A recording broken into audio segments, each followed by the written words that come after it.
You alright? And this is how a seal goes.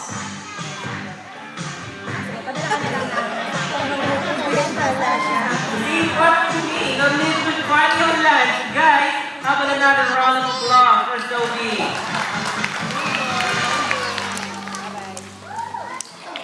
Alright, so folks, Randy would like to demonstrate a skill that she thinks the most important being a marina mom. And that's her remarkable self-control. This is what I'm going to do. First, I will ask Randy to lie down here on the deck. Then, I'm going to place 4 juicy fish right in front of her face. Now, take note, so she can only eat these fish on the clap of my hands for only 1 at a time. So let's start. First, fish. Alright, second fish. Very good girl. Now, on third fish. Hey, what are you doing?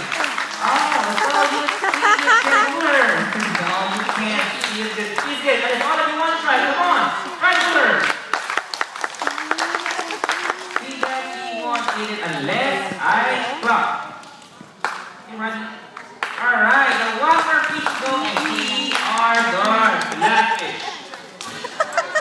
My God. Guys, did she eat the last fish?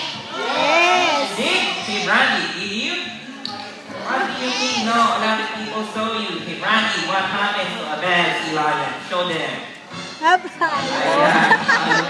Of course, I'm just kidding. Okay, guys, I'm gonna give her another chance, but this time it's gonna be more difficult. Instead of the floor, I'm going to place a fish right on top of her nose. She can smell it